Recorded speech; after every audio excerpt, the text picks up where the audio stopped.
What if I told you that Pav Bhaji exists in India because Abraham Lincoln decided to free slaves in the US? What?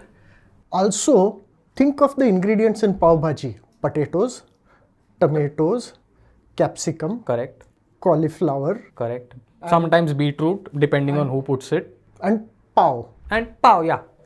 Not a single one of those ingredients existed in India 500 years ago. What? So, We were an agricultural country, agrarian country. so Pav Bhaji, none of the ingredients in Pav Bhaji, other than say salt and pepper, are Indian. And the concept exists because of the American Civil War. Okay? I am thoroughly confused. What is happening here? So, okay, let's start with the ingredients, right? Okay. Potatoes, right? You think of it as like, Indian food is potatoes, Yeah, right? you order Like a batata masala vada, dosa, yeah. masala dosa. Potatoes are native to South America. They did not exist in the rest of the world before Columbus discovered the Americas. So 1492, 1498, whatever, 1500s. The Portuguese, Vasco da Gama and others, they are the ones that brought potatoes to India. Yeah. Not just potatoes, but a whole bunch of other things. Tomatoes came from there, right? Before that, in all of the world, Europe, etc., ketchup meant mushroom plus spices. Okay, so ketchup had nothing to do with tomato back then. Ketchup had nothing to do with tomatoes back then. Okay. The thing that Indian food is famous for, mirchi, chili, Yeah. didn't exist in India. Wait, okay, what? that has come from Mexico. Okay. Before, we used to have black pepper. Correct. And that black pepper was like really difficult to grow. Okay, it requires too much water. So it was, it's more of a coastal thing. It is. And as soon as mirchi came here, the country just loved it because it was so much easier to grow than pepper, and it just quickly replaced pepper in our food. Yeah, mirchi literally grows everywhere. You grow mirchi in your terrace gardens. Yeah. And a whole bunch of those other things, right? I mean, cauliflower and all of that. Yeah. Guava, chiku, cashew nuts, all of them have come from there. Okay. Not just that, but the pav in Pav Bhaji. Well, that I remember is a Portuguese import. I think the Portuguese brought it to Bombay and then it spread to the rest of the... I mean, in how French bread is called pain, and in Spanish, Portuguese languages also. That's where the word pav comes from. Okay. French word is pain. Exactly. But the spelling and pronunciations of those languages are a pain for sure. Sad jokes aside. But what's the connection with the American Civil War? Okay, so in the 1860s, right, American Civil War is happening. Abraham Lincoln is trying to free the slaves. North America versus southern part of the US. Union versus Confederate. Right? Yeah. So now New Orleans is where there were a lot of cotton plantations. And that cotton used to get shipped to Europe, to England, via the Mississippi, Okay. right? And Abraham Lincoln's Navy, Yeah. to kill the economy of the South, blockaded the Mississippi there. So, cotton from there no longer is coming to Manchester. Cotton prices shot up. In Manchester. Guess what Guju businessmen in Bombay did at that time? Oh yeah, I remember. Oh, interesting. Go on. So they decided, okay, cotton prices are up and cotton, there is a shortage. We need to take advantage of this, right? So they set up cotton mills in Bombay. Not just that, but they ran it like, very late hours. Okay. Now imagine workers working late hours in a mill in Bombay, right? By the time they are done, their wives are asleep. Yeah. Okay, they need food to eat. So someone else has to make the food. They found a scalable method of preparing a large amount of food, right? Just take all the leftover vegetables from the day, mash them up in a gravy with tomatoes, and then nobody has time to make rotis, Yeah. right? So put pav. That's Pav Bhaji. So Pav Bhaji essentially began as a form of a stew. Basically put everything in a big patila and let it cook, let it break down, let it become a mash. Basic idea is that it can be made in large quantities quite easily, unlike most of our regular food. Correct. Very interesting. So, Abraham Lincoln trying to free the slaves in America leads to the invention and consumption of pav bhaji here in India. Once again, geography decides our history. No, but sometimes it's just politics also decides food. Okay. What? So, for example, Bal Thackeray of the Shiv Sena, he decided that a lot of his constituency, right, the Maratha people, they are poor, they need some way of making money. Correct. And he came up with this idea of allowing them to set up roadside stalls with vada pav. Oh, yeah. Right? So vada pav, which is now such a famous Bombay dish and famous all over, started as Bal Thackeray trying to create.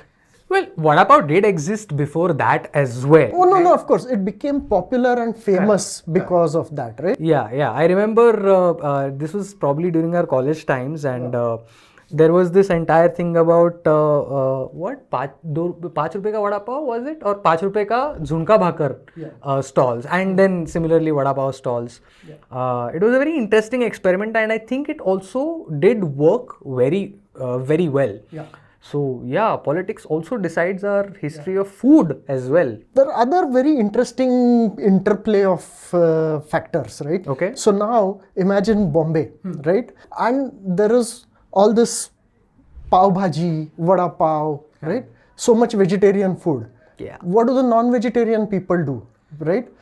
So that is a niche that the Iranis came and filled. Oh. Not just that, but one more interesting aspect, right? Now, all this veg food is dominated by the Gujarati people. Correct. Now, if you imagine a building, now think of the two corner shops of the building. Okay. The Gujarati shopkeepers didn't prefer those two corner shops because they have a wide entrance and then narrow in the back. Okay. That is called Siyamukhi. Okay. Whereas from a Vastu point of view, narrow opening and wide in the back, Gomukhi, is what they preferred. So the corner shops used to be empty, or at least they were cheaper. I didn't know about this at all. So there is a link, take a look at that link which explains this, but the basic idea is that the Irani people didn't care about this. Correct. So they ended up putting Irani chai and keema shops. Yeah, every single Irani hotel I've been to has been a corner shop. You take Good Luck, you take Lucky, which used to be there. You take Gul in Matunga, you take Kayanis. Oh wow, this is very interesting. I mean, of course, this was 100 years ago. wait. Over go on. Some of this has relaxed, but those are the origins. Okay, but so Iranis are competing with what Gujjus did with pav bhaji. How did they compete though? What did they bring with them to compete with pav bhaji? How do you compete with pav bhaji? Keema pav. Yeah, keema pav is a good competition to pav bhaji. Yeah. My mouth is watering. I need to take a break after this episode. All right, interesting. But sadly, India is a vegetarian country, so... Yeah, you would think so, don't you? What is there to think? You look at the number of pure veg restaurants. What fraction of Indians is vegetarian, you think? 60, 65%, 70%. What fraction of Indians are vegetarian? Yeah. 50. What do you think, Shrangar? 60, 65. 28% of India is vegetarian. Only. What? This is actual government of India statistics. Okay? Even historically, we have been non-vegetarian. If you read the Vedas, yeah, I mean, read about the sacrifices. They used to eat those sacrificed animals, right? Yeah, because so, what do you do if you sacrifice an animal? What do you do with the meat? You eat. But again, I mean, if you try to think of the most vegetarian states in the country, right? You would come up with Gujarat. Yes. Right? Rajasthan. Yes. Tamil Nadu. Yes. Because of the abundance of temples there, I'm guessing. Rajasthan is correct. Okay. The next two most vegetarian states are the opposite of what you think. Punjab and Haryana. Wait, what? Punjab is 65% veg, Haryana is 68% veg. Okay. What is the whole thing about kukkad shukkad in Punjab? Tamil Nadu, which you thought would be high up in vegetarian, right? 2% veg. Okay, we just have a very bad idea of. No, listen, I think there is something wrong with the data. This data will have to be recalibrated, reclassified or whatever. Listen, Punjab and Tamil Nadu being only 2% veg. Yes. That just doesn't doesn't make sense. So another thing to keep in mind, right, is that ancient India was non-vegetarian. Yes. So where did vegetarianism come from? Which was what I was thinking. How did we get into this belief? Jainism and Buddhism, right? Those, I mean, if you remember your lessons from history, these two decided that, non-violence is good, suffering is bad, and we shouldn't kill animals. They were very big on sanctity of life. They are very big on sanctity of life. They are the ones who introduced vegetarianism. Oh, okay. And what happened is that from, say, 5th century BC up till, say, the 1st century AD, there was a slow rise, especially of Buddhism in India. And the Hindus began to worry that they're losing too many people. To Jainism and Buddhism. Buddhism mostly, right? And one of the great things about Hinduism is that it's an open source religion. Wait, what do you mean open source religion? See, there is not one single book. People open PRs and merge pull requests. Kya? Absolutely, that's how Hinduism has grown. Absolutely, right? I mean, can you point out one book which is like, this is it, this is Hinduism and nothing else is Hinduism? No. I mean, it is all the Vedas and all the Upanishads and like whole bunch of things, and those have been written by unknown people, hundreds of them, in some cases thousands of them, right? Everybody just added something, and survival of the fittest, right? The best ideas stay on. That's the resilience of Hinduism, right? That's why it has lasted. Everywhere else, all other religions are kind of getting smashed, and Hinduism just Hinduism is Lindy by evolution. It is. I never thought I'd say that sentence in my life. What happened is that some of the ideas from Buddhism, which were getting traction with the people, Hinduism just incorporated. And said, there is no reason for you to go there because, we do the same things now, right? So that's how, Buddhism, it went outside India and it spread in China and Sri Lanka and all those other places. We reclaimed. And that's how, but also we have ended up with a good chunks of vegetarianism in India. And a good chunk of all other religions as well that people started appreciating a lot. Okay, this has been very eye-opening, but I'm also now, because we started thinking about food, I am now thinking what other food isn't Indian? A lot of food isn't Indian, okay? Aloo matar. Wait, aloo isn't Indian, we've already established. Matar isn't Indian either. Green peas have come from Europe, okay? There used to be brown peas in India, but they were like dry, more like dal. Okay. So the green juicy peas, matar, didn't exist, okay? Carrots that were in India long ago used to be like this purple, thick, dry carrots, okay? Purple color carrots, okay? The juicy red carrots have actually come from Afghanistan. Suno gajar ka halwa. Correct. So Ram never ate gajar ka halwa. Okay. So cauliflower came from England in 1822. Okay. Now also I want you to imagine, I'm from Maharashtra, so I know Maharashtrians well. As in, if there is like a religious important fast, the Maharashtrians are going to eat sabudana khichdi. That's definitely not Indian. I mean, the sabudana came in 1860. It didn't exist before that. Yeah. Okay. So before that, I think what were they eating during upwas? Actually, upwas is meant to be non-eating. Supposed to not eat. So this is, at least, especially the Maharashtrians. I don't know if other Indians do this, but it was a hack. Right? Because somebody made a list of things. You can't eat this, you can't eat this, you can't eat this, you can't eat this. The intention was that you have to avoid eating entirely. Yeah. Right? So they made a list of all carbohydrates. You can't eat wheat, you can't eat rice, and so on. Right? We just imported new carbohydrates from outside. Sabudana, we can eat. It wasn't there in the list. But sabudana is so yummy, man. Yeah, I mean, everything yummy is something you're not supposed to eat during a fast. Okay, that's the whole point of a fast. Listen, I'm already racked by guilt because of the fact that I'm unable to whatever. Don't add to that guilt, man. Forget ingredients. Let's look at actual dishes, right, which are not Indian. Jalebi Okay. is not Indian. Okay, it came in 1400s from Arabia originated in Turkey. Not surprised. Samosa also came from the Middle East. Sad but not surprised. Gulab jamun came from the Persians and Arabs, right? Naan is a Persian dish that we have sort of perfected. We do it better than everybody else, of course. That we do. I mean, we do Chinese food better than the Chinese. So I completely am with you there.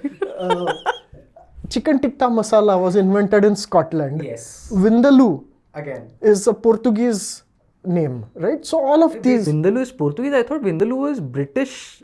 canned vineyard leos, something like that. I can't pronounce Portuguese, but yeah, that's Carne is meat. it is meat dish of pork marinated in wine and garlic. So that's vinya and leos. Oh, okay. Vindaloo has nothing to do with aloo. But it came via Portugal, Goa, and from there it spread. Wow. I'm thinking if I have to eat only Indian food, Yes, Swadeshi Indian food. Yes. So first of all, let's think of what you will put in the tadka. Okay. No red chili, no green chili. You can put haldi. Okay. You can put rai, Thank you. black pepper, yeah, and elaichi. That's it. What about the dal? Okay, no. So you can you have dal, you have rice, you have jawar. Okay, so I can eat bhakri at least. Yes. I'm not sure. Maybe wheat was there. Okay, it's not really mentioned clearly in our ancient books, but probably wheat was there. So chapati at least. Vegetables, you had karela, eggplant, bindi. Okay, and then you are like, okay, coconut, mango, jackfruit. That's it. The three vegetables that are at the bottom of my list are the only vegetables available to Let me. me give you the good news, right? Please. We invented the tandoor. Yeah, but what are you going to put in it? Karela, brinjal? Anything you put in the tandoor becomes yummy. Okay. The other thing, we gave the word sugar. Okay. In fact, the word candy has come from Sanskrit. In Sanskrit, khand means sugar, and that's where candy comes from. It doesn't khanda mean a block. There's a different khand. Okay. Also, we give the world the rest of the spices, right? 75% of the world's spices come from India. What do you do with the spices and there is nothing to add the spice to? I mean, what are you going to do? Add spice to Karela and brinjal? The correct answer is to stop being so jingoistic about, oh, this is Indian food. It has, ancient Indian food. There is no such thing, right? Yeah. I mean, we should embrace the fact that we are a melting pot of cultures and we are an open source religion. We are an open source food place. We just incorporate things and just grow bigger. That I completely agree. I mean, when we take a recipe, we elevate it to heights. Yes. That I completely agree. So yeah, go on, take as many recipes, as many ingredients, as many different things in food as you want and create something new, something nice. Exactly, which is why, Manchurian dosa is a good thing. I absolutely agree. Manchurian dosa is brilliant. Szechuan dosa is even more brilliant. Yeah. There is a place in Andheri where I used to... Jamun pizza. Sometimes he goes too far, but it's okay. Because that's Naveen. Srikanth. FutureIQ. Oh wait, if you like this episode, you will like our episode on why India is the most populous country in the world. Check it out.